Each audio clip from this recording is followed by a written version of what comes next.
Did you understand you're charged with the offense of evading arrest, detention in a vehicle? That's a third-degree felony. Range of punishment is anywhere from 2 to 10 years in prison and up to a $10,000 fine. Did you understand? Yes, ma'am. After reviewing State's Exhibits 1 and attachments, the court will find there is sufficient evidence to find you guilty.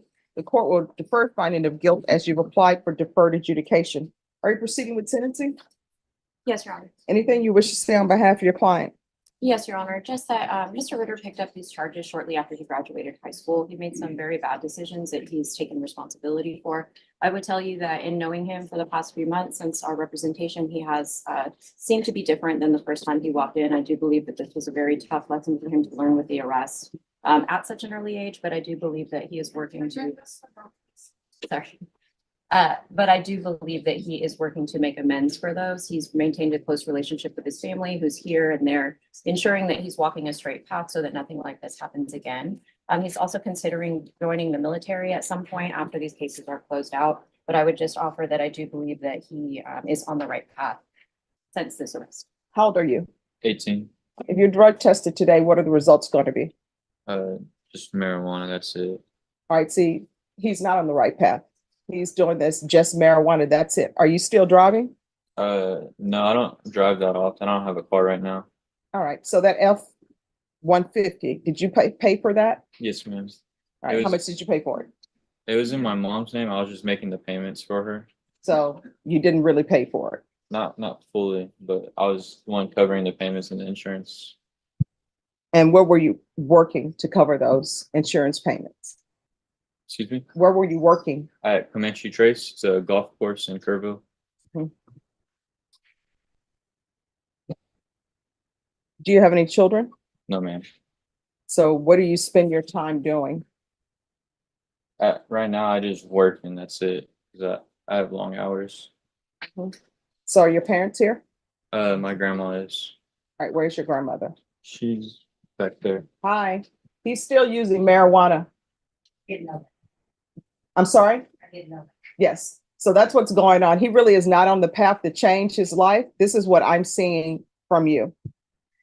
You are saying what you want, you think you want people to hear. And guess what? You're old enough to know that you should not have been speeding and having your friend hang out the side of the window while you're speeding. You know what ends up happening? Then people end up getting ejected from cars and people are boohooing and crying about their baby. And then you're before me crying, oh, I didn't think this would ever happen. Young people want to use their age and inexperience to get out of things, but they want to do adult things and do crazy things. As much technology that is at young people's fingertips now, you know that doing donuts in an F-150 is not a good idea because that truck is top heavy. You know that speeding, doing U-turns. I read the police report. They thought you almost caused an accident or were going to cause an accident. And I guarantee you, nobody was wearing their seat belts and being good drivers and having their hand on the steering wheel properly, right? Mm. And that speeding that you were doing was putting everybody's life in danger. Yes, And ma'am. again, if you would have ended up hitting someone, killing someone, you know what ended up happening? Yeah, they would have sued your parent, whoever that name that truck is in, they would have sued them. They would have sued you. They would have sued your insurance company. And who knows, maybe you'd be going to prison. Yes, ma'am. And I don't know if you would be able to survive prison. Do you want to get a taste of the prison life? No, ma'am. Then you need to start making better decisions and don't use your age as an excuse. Yes, ma'am. You understand? Yes, ma'am. All right. This is what the court is going to do. There's a $500 fine that is going to be probated. There's to be no driving. Where do you work? Do you Comanche still Trace. work? Yes, ma'am. All right, you're going to have to take the VIA bus. He needs to take the VIA bus. He needs to start learning things, grandmother. We don't have buses. Oh, well, he's going to have to Uber to something. He should not be driving. All right. So there's no driving for him. He's going to do the defensive driving course. Hopefully you can pass that class without driving. And counsel, I'm not going to consider allowing him to drive until at least 8 months have passed. This is run concurrent with 713397. Taking consideration County Court cause number 713398. You to forfeit the firearm. And who is this is Fabian Butler to you? I stopped talking to him completely. Now my question is, who is he to you? He was a friend. All right, there's to be no contact with Fabian Butler. Proof of employment within 30 days. There's to be no employment as a home health care provider or with minors. And I will tell you, I understand when you're working at a golf club, what do you do? I'm a greenskeeper. All right, you hear people talking. People always want to say they're a big shot. I've been around golfers, but I will tell you where they are in life, they had to work to get there. Yes, ma'am. Some didn't have to work to get there. It's their trust fund, baby, or whatever. Yes, ma'am. But some actually did have to work to get there. So when you hear them talking about what they have and what they're doing, just know that some of them had to get there through hard work. You understand? Yes, ma'am.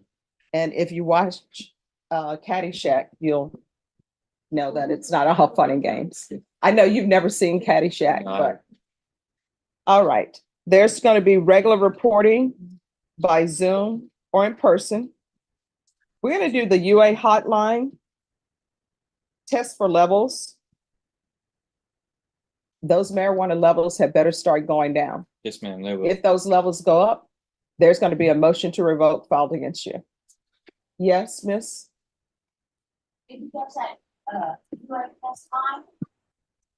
Oh, probation is going to explain that to him. Probation is going to explain it to him, okay? So there's going to be a UA hotline test for levels. 120 hours of community service restitution. I'm not waiving those hours. You need to do those hours. Probation, do a TAP evaluation. And I'm going to want 90 sober meetings in 90 days.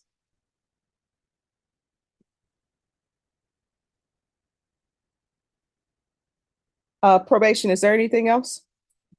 Judge, he does live in Kerr County, which is, Far away. so are you allowing transfer? Yes. So there'll be a transfer to Kerr County. Anything else, probation? Okay. Is there anything else you need from the court in order to be successful on this probation? No, ma'am. Oh, I'm sorry. And one other thing, it's 4 years deferred adjudication. Would it eventually? They were to come back, what? All right. To the grandmother in the audience, is there anything else he needs? No. All right, thank you. Thanks for coming down. Thank you. You're lucky your grandmother loves you. Yes, ma'am. Showing you what's entitled Trial Court Certification of Defendant's Rights to Appeal. Did you review that with your attorney? Did you understand it and did you sign it? Yes, ma'am. Because this is a plea bargain agreement, because I followed your plea bargain agreement, and because you waive your right to appeal, you do not have the court's permission to appeal. Do you understand? Yes, ma'am. All right, we can go off the record. Here's the thing. In this court, to be successful on probation, communication is key. If there's an issue, let your probation officer know about it. If you feel like they're not addressing it, you can always come back to the court. Yes, ma'am. And do not be out there causing chaos and havoc for the population. You understand? Yes, ma'am. All right, good luck to you. Yes, ma'am. Just remain in court. Probation will go over conditions. Thank you. Thank you. All right, hi. So now your hair is growing out again. So how's everything been going? Yeah, pretty good. The job is going pretty well and everything is okay. All right. Miss Abrams, how's he doing? Reports from his CSO indicate all things are going very well. He's been compliant with all of his terms of probation, no issues. There's not been any violations on his GPS. every time the field team goes over, he's in compliance, no issues there, and he reports as directed. Okay, and I can see why your attorney is not here because I wrote on the file that we were gonna come back on May 27th to see how he did during Fiesta. Oh. So I understand why your attorney's not here. Is he still on GPS? Yes, Judge, you did tell him that if all was well and he was doing well, that he would be able, possibly you would consider removal. Okay, so I think I wanted him after Fiesta. Is that correct? Yeah, I believe so. All right. So we were going to set him after Fiesta. That's why I have it for May 27th. Oh, I know there's some. Yeah. All right. So you're actually set, but this is what I'll tell you I will do. Because Fiesta is over with basically the end of April. Instead of bringing you back on May 27th, I'll give you a choice. I can bring you back on May 27th and make a decision to remove GPS on that date, or I can bring you back on April 30th and make a decision to remove GPS. What I can tell you, if everything is still going great with your probation, Mhm. your GPS is going to get removed. Okay. So do you want to come back on April 30th, or do you still want to keep the May 27th date? On April 30th, Your Honor. All right, so we'll be back on April 30th. And then I'll make a decision on the removal of the GPS. So make sure you're still following through on everything, okay? Yes, Your Honor. All right, do you need a reset form? Yes, Your All right. Mhm. Normie, can you give him a reset for April 30th, please? Thank you, Judge. All right, thank you. What you just witnessed was an 18-year-old standing before a judge, facing the consequences of a decision that could have ended in tragedy. The charge, evading arrest and detention in a vehicle, a third-degree felony carrying 2 to 10 years in prison, and up to a $10,000 fine. The details paint a reckless picture. Speeding in a top-heavy F-150, doing donuts, a passenger hanging out the window, and a police chase that officers believed nearly caused an accident. This wasn't a harmless joyride. This was a ticking time bomb on public roads. His defense attorney argued that this young man had learned a tough lesson, that he was on the right path and even considering military service. But the judge wasn't buying it, and the moment that defense crumbled was when Ritter admitted he would test positive for marijuana if drug tested that very day. The judge made it crystal clear. Saying the right words means nothing if your actions tell a different story. She didn't hold back, laying out exactly what could have happened: ejections, lawsuits, prison, or worse, someone's life cut short because of his recklessness. The court granted deferred adjudication with 4 years of probation, a $500 probated fine, no driving privileges for at least 8 months, 120 hours of community service, a substance abuse evaluation, 90 sober meetings in 90 days, GPS monitoring, and forfeiture of a firearm. That is not a slap on the wrist. Slap. But that is a judge handing a young man a lifeline while making sure he understands the weight of what he did. And here is what makes this case worth watching. In the follow-up hearing, probation reported full compliance, no violations, no GPS issues, and the judge was ready to consider removing his ankle monitor early. Sometimes the system works exactly as it should, not to destroy a young life, but to redirect it. If you found this case as eye-opening as we did, hit that like button, drop your thoughts in the comments, and subscribe for more real courtroom breakdowns, because justice never gets old.